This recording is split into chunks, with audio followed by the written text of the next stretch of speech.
Next you're going to see one of my favorite quilting tools, the Flip and Set ruler. It's designed to cut setting triangles without math. Donna Fensky, one of Nancy's Notions sewing and quilting specialists, joins me to share how she uses this unique measuring and cutting tool. When quilting, Donna and I often like to use quilt blocks by setting them on point.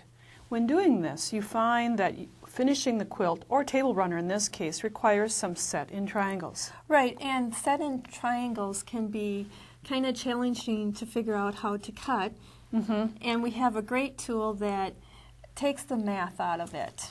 The Flip and Set ruler, designed by Darlene Zimmerman, tells you what size you start with the block on point, and then what size to cut the strip to create the half square triangles. Now, Donna, along the side is the measurement for the finished size of the book. They range from 4 inches all the way up to a 16-inch finished block, which means, first of all, we'll have to measure our block.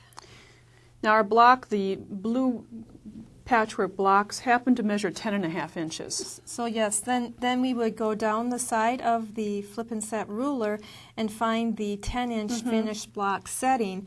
And if we continue looking across the line, it will tell us that we need to cut an 8-inch strip. Now remember, your block will have ½ of an inch worth of seam allowances, so you have to deduct those when measuring your block. And we now know that we would mark or use the ruler with an 8-inch crosswise strip of fabric.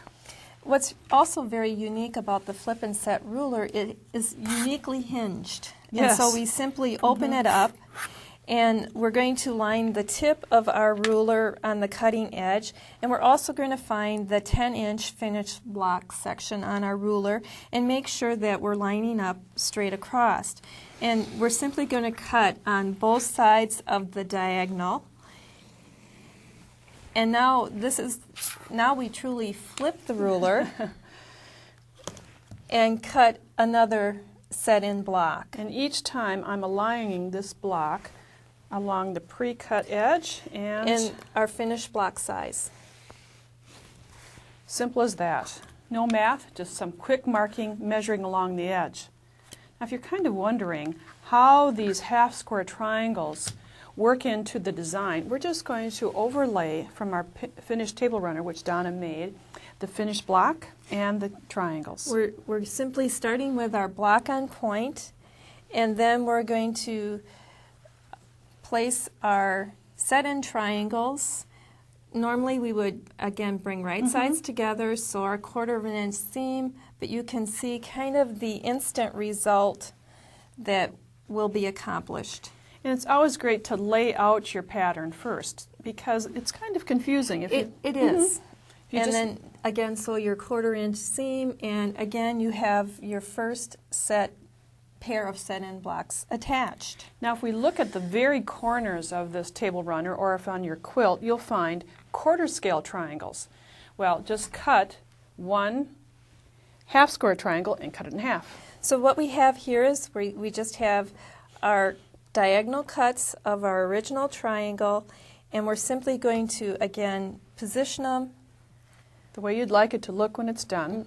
Correct. And it's always great to audition your layout first. Certainly. So Darlene Zimmerman, the designer of this great tool, made it easier for us to cut set-in triangles. When your next quilt project calls for set-in triangles, reach for the Flip and Set ruler. It's available through Nancy's Notions. If you order today, it will soon be on its way.